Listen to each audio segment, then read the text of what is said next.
Welcome to the Lexy Jai Show podcast. Wicka wicka. For spiritual gangsters who want a dose of the spiritual mixed with fun. Like and subscribe so we can be best friends. Nailed it.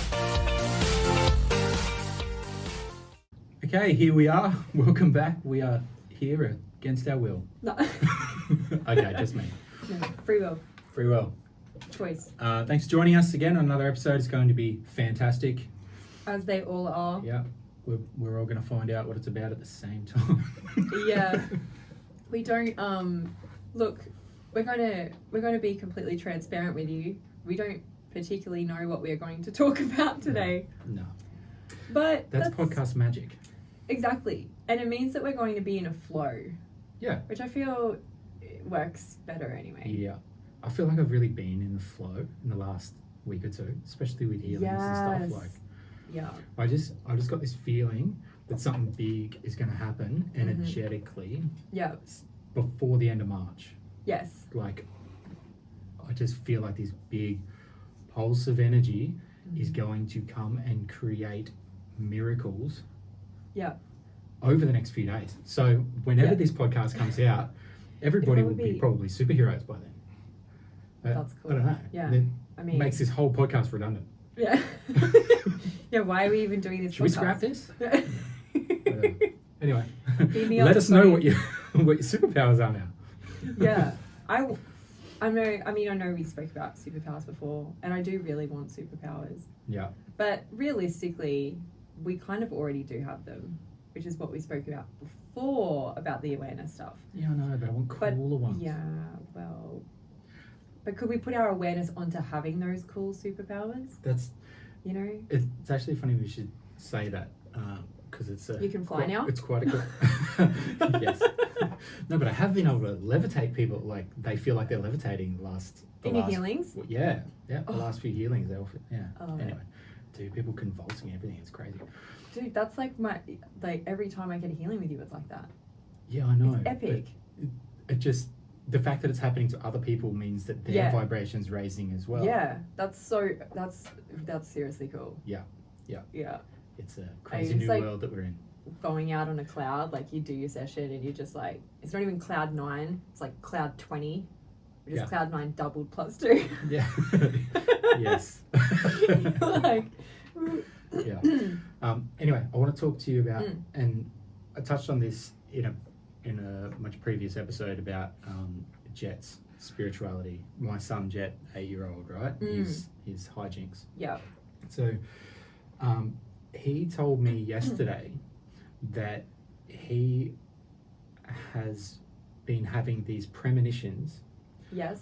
And a few minutes later, they actually happen, like to crazy details. Like he can see the picture of it happening in his head, and then within a couple of minutes, like that exact picture is happening. I said, how often does this happen? And how come I'm only hearing about this now? Like, I'm the one you should be talking to about it. You're like, I'm your guy. Yeah. He goes, no, it happens all the time, Dad. And I'm like, okay, well. Yeah. He goes, can you talk to Lexy about it and see see what the best way is to go from there? I'm like, okay, well, I'm standing in front of you, but yeah. So over to you. How do you best nurture a child with a superpower like that? Because back in the old days, because we all would have had that to some extent, we would have got shut down straight away because it's not the normal, right? Put in a home. Yeah, and there's your trauma, and there's the reasons why it's been suppressed. And so long. even the undermining of your intuition as well. I feel like in terms of nurturing it, I feel like that's the biggest thing that is so rampant in society, that when intuitively, and adults do it as well, like just as an example. So if I ask someone like, oh, how are you going? And they say, yeah, good, or they pretend that they're fine. Every time that person is saying, oh no, I'm good, you know, things are going great in my life, you're literally undermining the other person's intuition because they've picked up that something was wrong. Very wrong. True, yeah. You know, and it happens so much. Like it's almost like an integral an integrated part of society. It's just reinforcing beliefs. Yeah. So I think that's like the most important thing. It's so true. I never thought about it like that. Yeah, heaps of people do it. You know, it's all. Oh, I do it. Like everyone does. Oh, 100%. I've done it. I've done it, and I've really put a lot of like since kind of realizing that, and then looking at because I've had people go, oh, how can I work on, you know, overcoming my doubt with my intuition. And so then I started thinking, I'm like, well, why are you even experiencing the doubt? And then obviously it's like you can have someone completely undermine you where they go, no, that's not true. Like, obviously. But there is a point where, because you're so connected, when someone says that to you, you're just like, nah. Like, it's like such a no that you go, nah, I know exactly what it is. So I'm not even going to listen to you. But I found like with kids, that is like you would have had it even when I was a kid as well. It's like there's things that even you would pick up. I remember this, like I'd pick up things from parents or from other adults, and I would ask or I would say something, and literally just get like, oh, you don't have to worry about that, or you know, oh, it's, you know, no, there's nothing wrong, and it's like, you know, it's funny when I was younger, and we'll get back to Jetty in a second. When I was younger, I remember having a conversation with my parents. I was much younger, and I said, I ask questions of spirit. I don't know whether I called it spirit or like I just ask questions, and I get answers back in a way that I had never thought of before. And it's not like my parents were the people to shut it down, like, or to say no, that's bullshit or whatever. But they didn't nurture. They didn't know how to. They didn't know. They didn't have the tools. So, that's one of many points in life where you know, the trauma happens, and I know it's trauma like it's a huge thing, but it's not really. It's just the block happens. Like that resistance starts to increase. I think in terms of Jetty, I can only speak from like obviously my personal experience in growing up being open like that, and I will say credit to both my parents that they were very supportive in that way, and they were kind of nurturing. My mum is actually even my dad, both of them are quite intuitive, but my mum's a bit more so, similar to me. And so when I would say, oh, I'm, you know, this has happened or whatever, it was always, I think the biggest takeaway for me growing up was, it never got shut down, and they always asked me questions. Always asked me questions about it. Always was like, you know, and like that excitement around it as well. And that's awesome. And Jet's lucky to be in a family that has Kelly and I that are both spiritual. But for people that don't have that. For people that don't have that support. Honestly, it's one of the things I struggle with understanding for people. It's but the thing about ascension in this world, in the new world now, is there's more and more people that are like that, though. That's how this all gets created. You know, with that next generation of people who can be free enough to be heart-centered. You know, you touched on it before, where people inadvertently, you know, discredit your intuition. But I feel like there's going to be less and less of that in this next generation past us that's coming up, and then subsequently in further generations because of it. And that's how I feel, one of the ways that I feel that this ascension sort of happens. Definitely.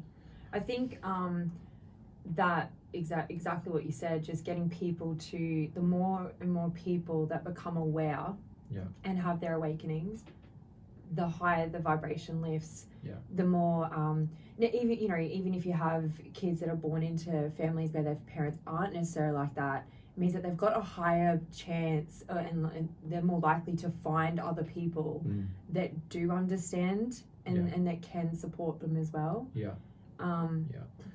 And you're right. So in Jet's school, for example, and that age, I'm sure there'd be a lot more people than there was back in our oh, for sure, age. Definitely. That would actually be okay, because they can relate. They just might not have ever talked about it before. Exactly. So well, that's the thing. Like I remember, obviously I would talk to my parents and my family about, you know, so many experiences. And it wasn't until I got to school that I then would be saying things from spirit, or, you know, saying about, I think I've said this story before about like the teacher saying about a divorce, you know, that her husband wasn't cheating on her and things like that. But that to me, like at home, that was like a normal thing. And it wasn't until I got to school and even started hanging out with, you know, more kids kind of that I was like, oh, that it wasn't until then that I actually started to feel like I was different. Yeah, okay. And then I was like, oh, I'm not. It's probably about grade 2 that I started to. Yeah, so those early formative years were in your favour. Yeah. But yeah, in school, established an identity. Yeah. In school, I massively scaled back. Like I stopped communicating as much of what was coming through. Yeah. In high school, because your values really change when you're in school. It's more important to have friends and. Yeah. And the hard thing is as well is like when you say to someone, like you can easily freak people out, like if they're not open, or you know, like I can even still have clients come to me for sessions and I can say something and they go, okay, like that's cool, but it's a bit much. It's a bit weird. Yeah. They're like, oh, it's a bit much. And so that I think even for JD, like that's something that I think would have been handy for me to have that reassurance to know that, you know, like, because there were moments where I felt crazy. Yeah. Where it's like, no, you're not crazy, and, you know, you are actually technically like you're normal because you're awakened and you have this awareness, and you are so sensitive to energy that it's a gift, it's a blessing for you to be in that energy. Yeah. So another thing, try talking to a 9-year-old about the fact that he's not looking into the future because there isn't one. It's just literally a different timeline. Oh, yes. Oh my God.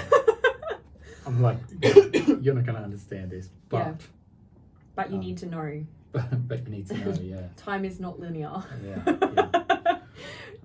But yeah, interesting to see how he progresses. So I assume that that's cool. I'll be giving some updates.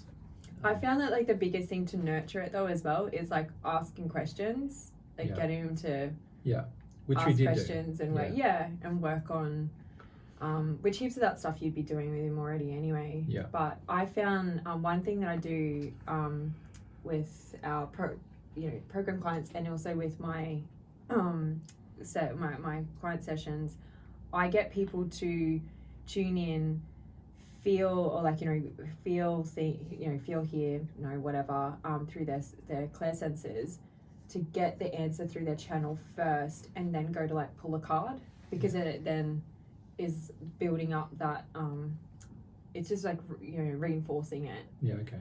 Yeah, I found that works well. Yeah. So if in Jet's example, if he's if he can see that picture of the future, would the different timeline? Yeah. Even I do the same thing. Yeah. Would that mean that he is predominantly clairvoyant? Yeah. Yeah. I mean, obviously, as I think we've spoken about this before, but like, yes, he's got a higher awareness on his clairvoyancy. Yeah. Than the other kids. So that's what I was thinking as well, because I think I might have brought this up on a previous episode, but we were like, I was projecting a colour to him, and he was seeing the colour, and I said, how did that colour come to you? And he said, well, I saw a rainbow, and that particular colour came out of the rainbow. I'm like, man. Yeah. My kid's awesome. Yeah. You're like, yes. Actually, Shane and I do, when we it was, years ago. I think it was like in the first couple of years of our relationship that I asked my guides, I'm like, what can we do to feel more connect, like, you know, have deeper awareness of our connection in our relationship? And they were like, oh, colours. I'm like, cool. Like, do we wear the same? Are we wearing matching outfits? Like, here's some crayons. Yeah. And what came through though was, so when we were just, laying in bed, when we cuddle, I would, it's almost like project a colour. So yeah, like think of a colour. So we'd project a colour, say I'd go, and then Shane would tune in and feel and tell me what the colour was. And we just did that back and forth. Yeah. It was awesome. Yeah, that's like good. So good. Shane, do you want to say something? No. It was good unless I was really tired. Yeah. What colour of it? Black. No, that's your eyelids. You can't sleep. Yeah. But it's funny because, I'd get like I'd have like the knowing, or I'd have like the flash of colour. And I think Shane had feeling. You'd feel the colour. Yeah, most stuff for me is feeling based. Yeah. Yeah. Yeah. I feel like mine's knowing. No, yeah, it's like downloads into, so that's what I mean. I'd have like the download and the flash of color. Yeah. Yeah. But it's hard with knowing because you feel like you're making it up. Oh, 100%. You're preaching to the choir. Yeah. No. Yeah. So next thing, unless you've got more to say on that topic. Oh, can I just chuck in my 2 cents on this? Yeah. Yes. By all means. Of course. You're the executive producer. You kind of get to run the show. When it comes to, because obviously I'm in a very physical world, I've done like, jiu-jitsu and training and that sort of thing. So a lot of the time, let's say maybe you're talking to say your child, or if I'm speaking to somebody else and they're like, oh, what do you think about all of that spiritual stuff? I'm like, well, it's kind of 2 things. One, everyone can relate because everyone has like a gut instinct. I've never met anybody that can't relate to that. And number 2, it's kind of, everything's like a muscle. You need to kind of train it. So if you can think, if I'm lifting 5 kilos with my arm, I'm building my bicep, and if I increase it, I grow that thing. So if you can relate that to your gut instinct, then if you tune in and you use your gut instinct, that will increase and you'll actually be able to do different things. So that's how I kind of relate it to myself. And if anybody's ever asking me, that's my answer, especially to people that are very physical when they need something really concrete they can see, where there's almost nothing that you can see here. I agree. Sort of tangible, I think that's good for getting in. I feel like any kind of professional athlete gets into their flow. Like they're in their soul, they're in their intuition. They just call it the zone. Exactly. They just have a different name for it, but it's essentially the same thing. Steph Curry. Gets him from anywhere.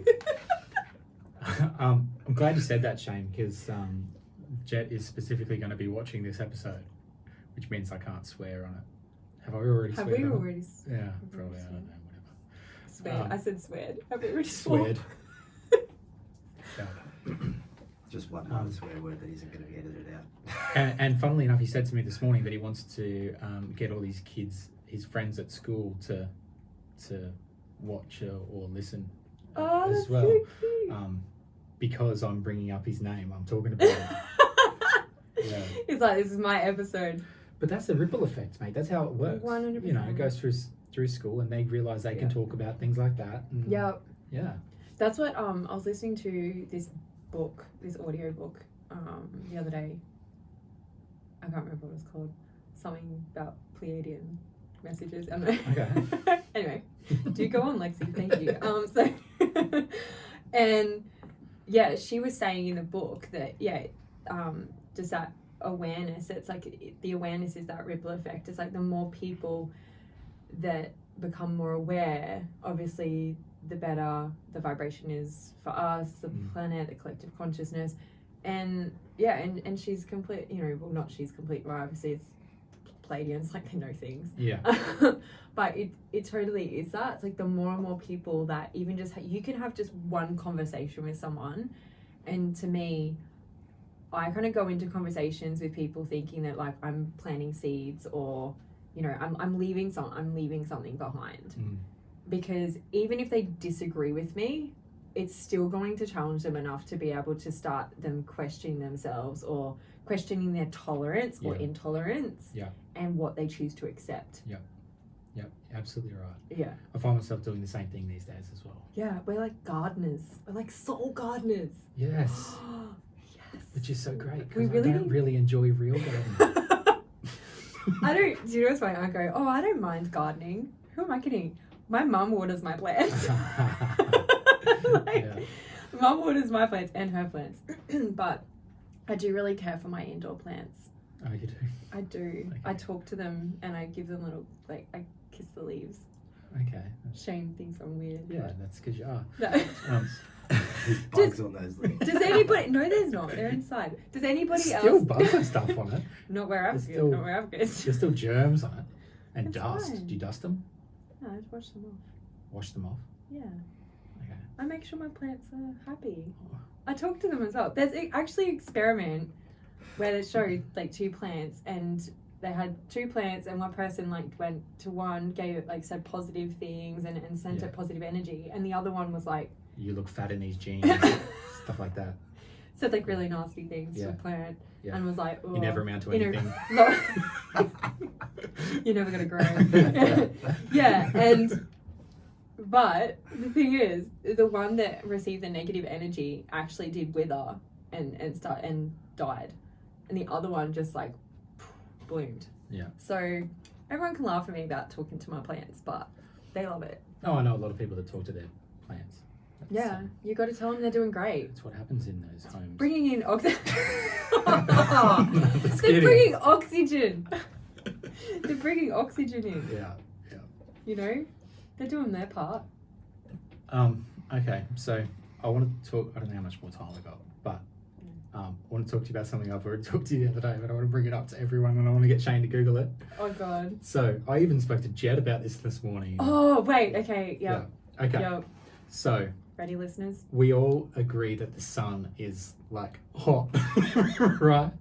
like stupid hot. We as a collective. As a collective, obviously it's hot, right? Yeah. Okay, there's no question there. Yeah. We all also agree that space is like stupid cold, like minus 200 degrees, and you freeze instantly. Is it 200 degrees? Oh, give or take, mate. I don't have a thermometer. So I'm getting this off Google as well. Oh, okay. Right. Okay, so how does the sun heat the earth but not space in between? Can I give my answer? No. So of course that's what. Yeah. I want to answer before Shane Googles. Okay, sure.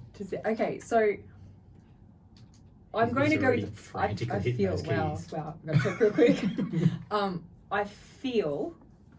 Yeah. I don't know this. Yeah.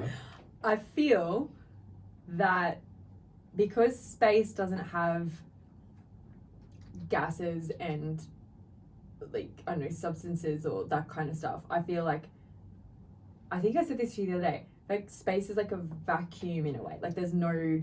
Yeah. Doesn't have anything to heat up. Yeah. But Earth does. Okay. So how does the heat from the sun get through space and because nothing in space can hold the heat. Yeah, okay. So the heat wouldn't be there. How does it then reheat when it gets to Earth?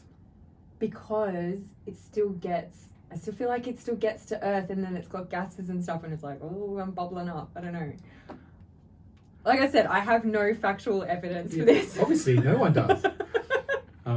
Anyway, Shane? Yeah, actually, lots of people do. Damn it. No. And it's actually quite simple. It's quite close to what Lexi was saying. Are you serious? Radiation.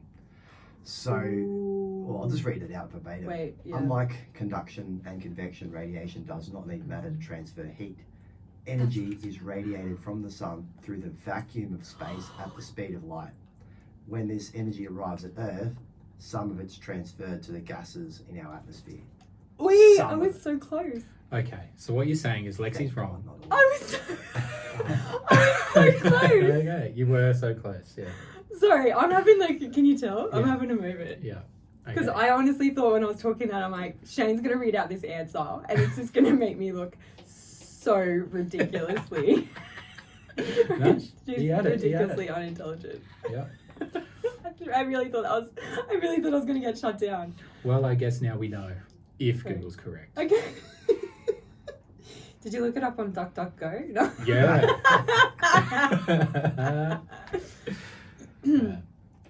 like you go onto the computer and it's blocked.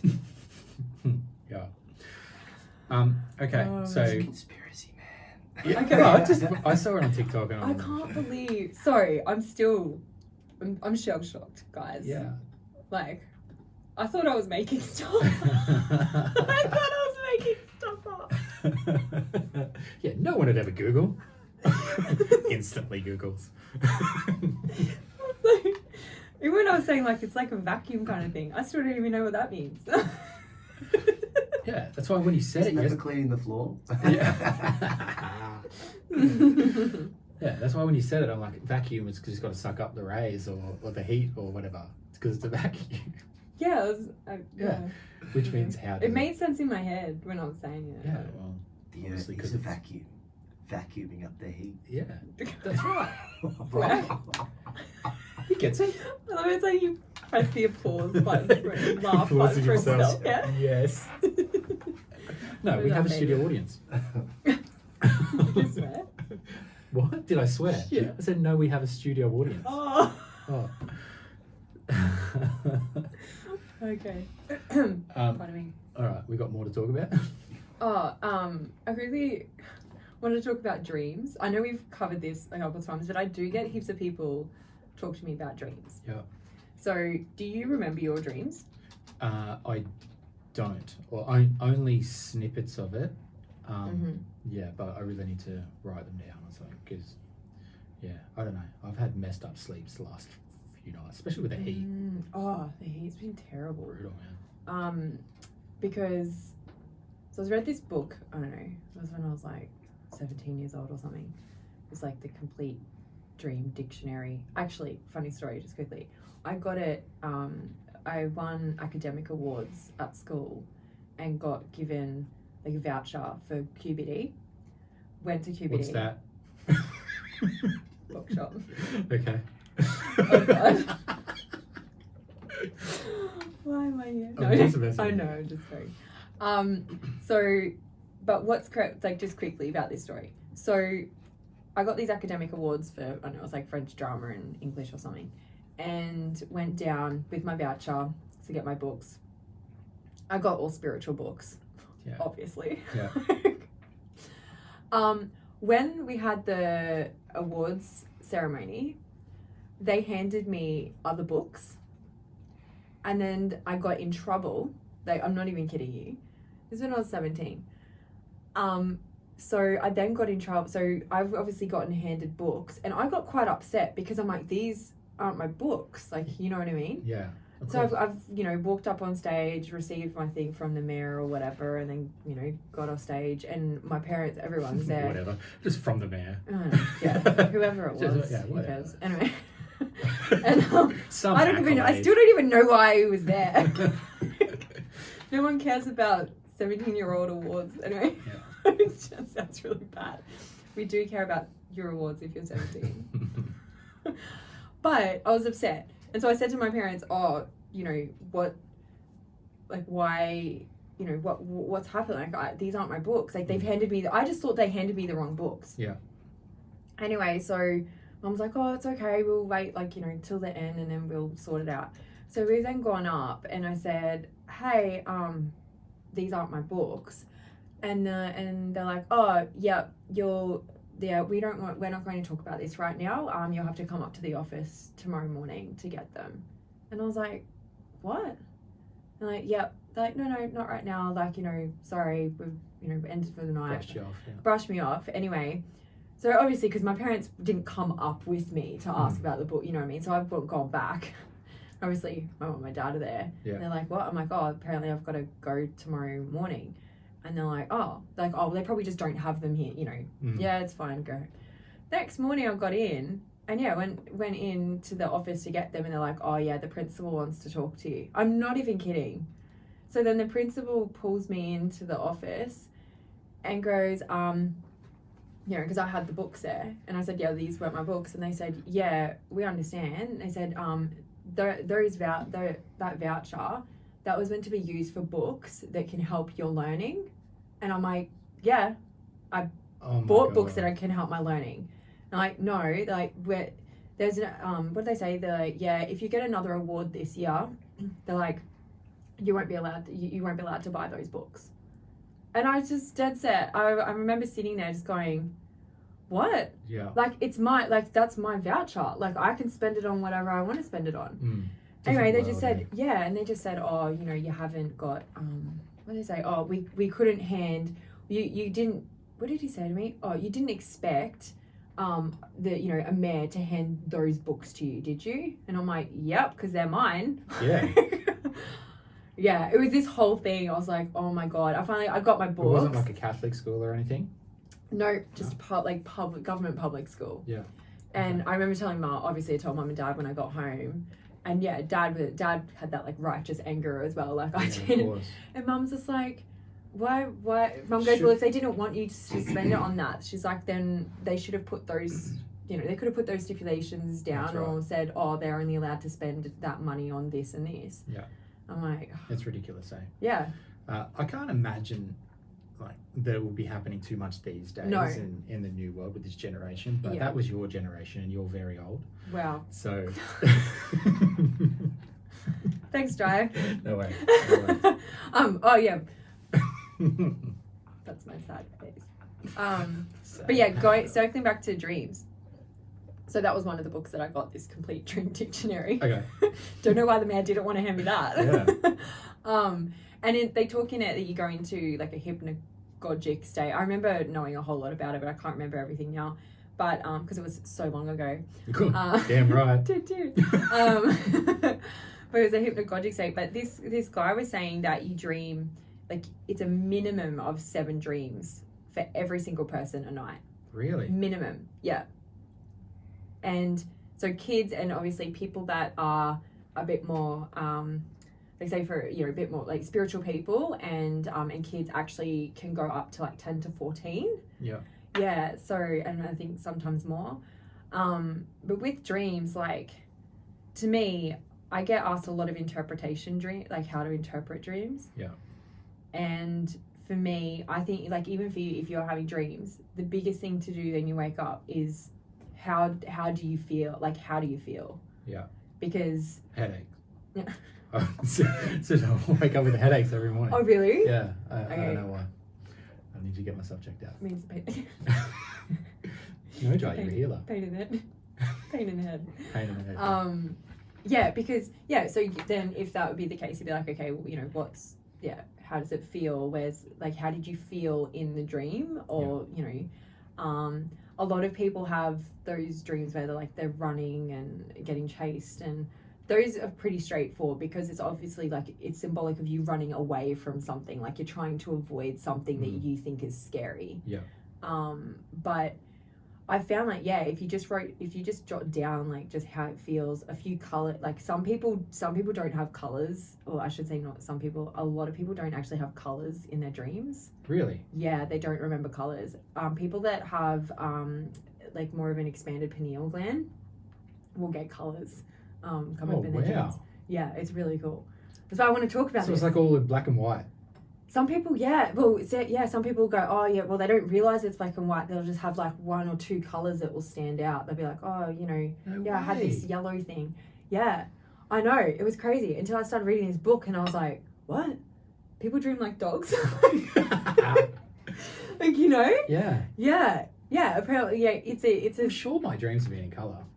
Heaps of people, that's the thing. So then after I read that, I was like, have I just been thinking that I dream in colour? Yeah. But I don't dream in colour? Yeah. But no, once you start getting into, you know, and I'm not talking about lucid dreaming, that's a whole nother thing, but as you get into that awareness of your dreams and you start looking at them, you'll notice, like, if you've got colours coming up, then, you dream a lot of colour. But heaps of people will have, you know, like if they have someone come into the dream and they go for a drive or something like that, a lot of the time there's no colors that actually stand out, which means that they're technically not dreaming in color, apparently. I don't really know how you would be able to prove that as such, but apparently they have with they like hook up your brain. How did the author know that?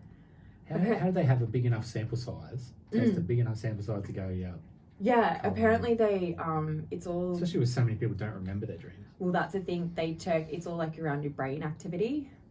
So they've like hooked them up and then tested their brain activity. And I think obviously it's like color. I think that obviously it must trigger some specific part of your brain or within your brain. I don't know. I don't know a whole lot about the brain. Yes.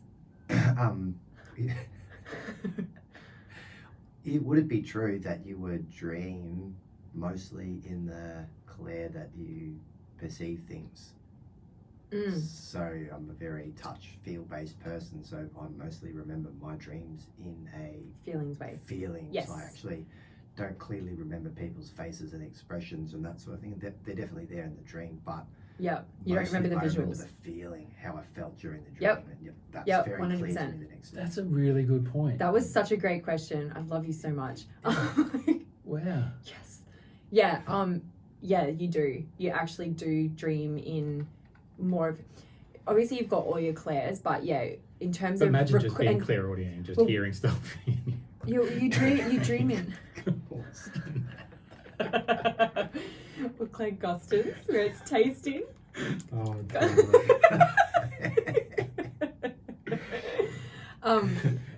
how's your dream? Tastes like cinnamon. Yeah. Oh, donuts. I'm quite interested in dreams, right? So I ask my kids like every morning what to dream about. Yeah. They all say the same thing. Yeah. Sleeping. I like your kids. Dreamt about sleeping, Dad. What's for breakfast? Okay. Yeah, well, this is the thing. If you're really exhausted, yeah, you're gonna, you know what I mean? Like, you actually completely, like, you completely go straight through your hypnagogic state. It's why heaps of people go, oh, I remember you remember your dreams when you first wake up, because you're going from your deep, like your REM sleep into slightly the hypnagogic and then out. So the hypnagogic is where the dreams happen. Yeah. Or where you remember the dream. Yeah. It's also where you can kind of start to access like your lucid dreaming type stuff as well. But I just find it... I feel like I'm straight to the floor then. I must be every night. I don't feel like I'm exhausted when I go to bed, but I go to sleep pretty much instantly. Yeah, but I mean, and that's okay. It just means like, and the thing is, one dream lasts like a couple of seconds. It's really not long at all. So you can have a dream where you're like, oh my God, I basically lived this whole nother life. And in terms of like I said, with the testing they've done, it's been like, it's like 10 seconds.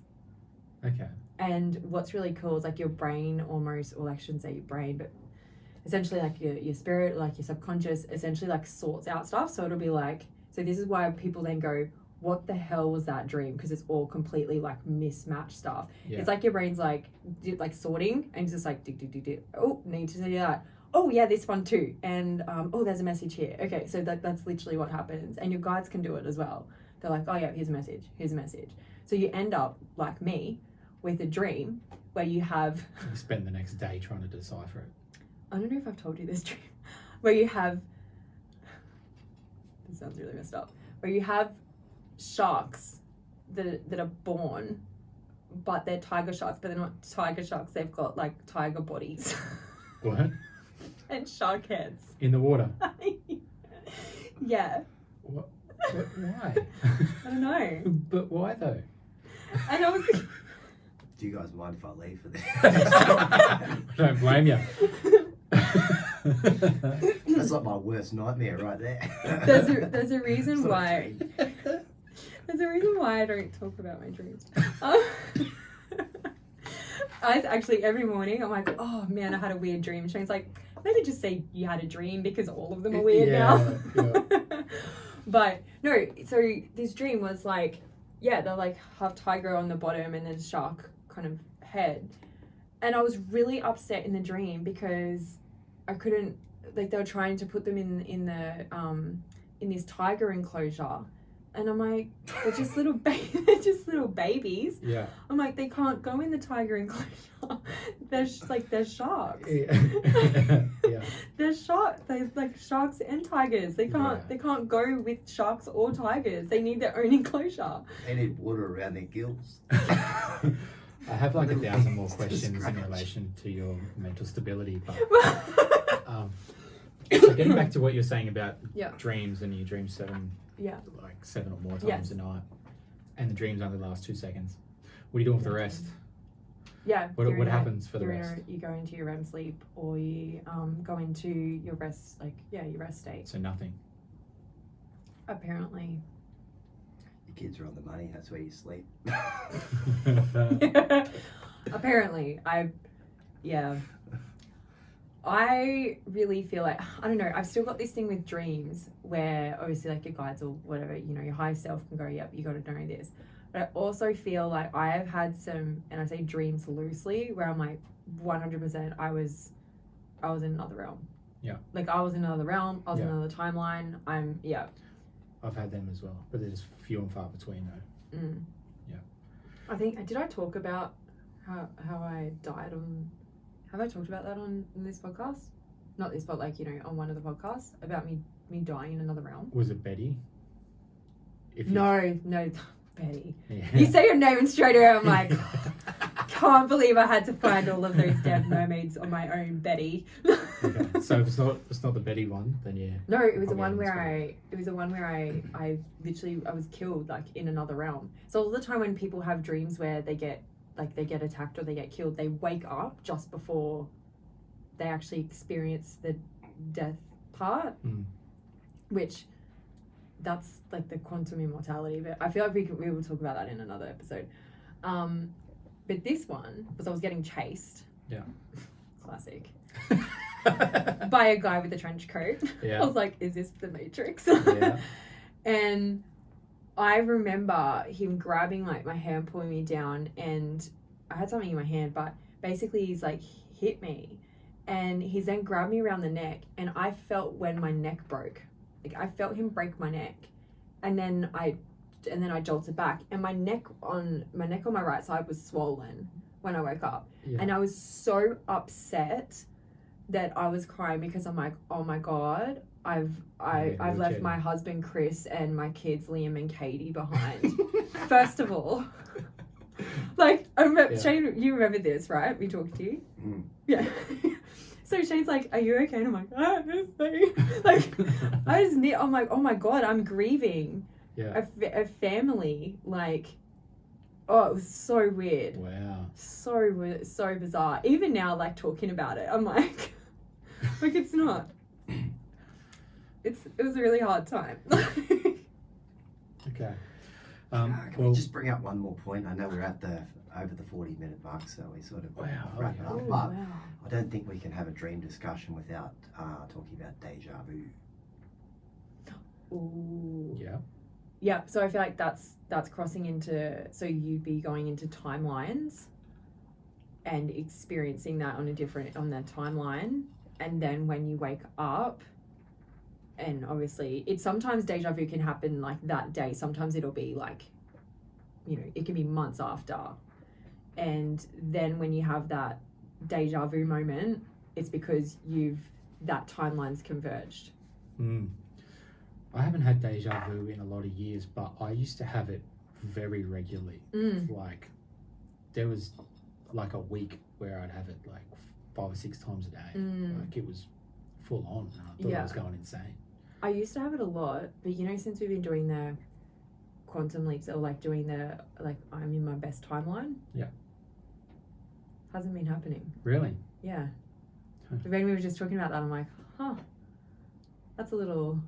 Yeah, there you go. Realization that have you had it since we've been doing that? No. Yeah. I did that actually last night. That's interesting, hey? Yeah. It's like, well, we're not going to experience other timelines because this one's awesome. Yeah. Time is weird. Life is weird. Yes. Enjoy. But Shane gets a lot of deja vu. Yeah. Still. Yeah, I pretty much always get deja vu maybe every like 2 to 5 weeks. And it's always when I do something or meet somebody or make some kind of significant change, I'll be like, oh, wow, that was actually meant to happen. Like at the time that it's going, and it lasts like quite a good period of time. It'll be like for a few minutes. Oh, really? Where it's yeah, like, let's say I'm lasts. talking to you now, I'll actually be kind of like, wow, I already knew that I was going to say these words. I knew that you were going to reply like that. And it's always, if I haven't met you, like if I don't know you, or if I'm in a place that I haven't been before, it's always very clear. Yeah. And it's a lot of the time when I've made a change around work or around going to a different place or something like that. Yeah, like something significant. Because it's been happening so regularly since I was probably about 12, I actually feel like it's like there's this guiding thing that I get these deja vus to say, you're doing the right thing. Keep doing what you're doing. That's like that's like my little confirmation tick of like, that you're making the right choices. That's good. Yeah, you're on track to do whatever you're supposed to do in this world. Yeah, and that's what I feel about synchronicities too. When I don't have time to Google what they are, it's like just confirmation. Just feel what it is. Just confirmation that I'm on the right track, doing the right thing. You know? I do get that. I think it's really a lot of people that you know, and we'll put this out to listeners because, you know, if you do get deja vu, like how long, I'm interested to know how long it lasts, because I met quite a few people with deja vu, or even I know when I've had it, and you're probably the same. I kind of have it for like I don't have it for as long as Shane. Shane's lasts like minutes. I have that like first probably 30 seconds, and I'm like... I've got like 5 seconds. Oh, okay, yeah. Dead set. It's I'm interested like to know... a feeling that it's happened. Yeah. Yeah, you're like, oh, this has happened before. Yeah. Yeah, I'm interested, like to the point, like it'll be like word for word for Shane. So I'm interested to know how many people have that experience. Yeah. Yeah. Yeah. Whereas with Jet, that's kind of like what the premonition is. It's exactly. Yeah. You know, but his happens almost instantly. Yeah. Pretty crazy. Yeah. So you know how you talked about, you know, snapping your neck in your dream. Yeah. Now Jet can't listen to this podcast. sorry. Thanks everyone for tuning in. Oh, I feel so bad now. Don't worry about it. Okay. We'll edit this out. Okay. We'll just edit everything that you say out. No, we won't. All right. See you.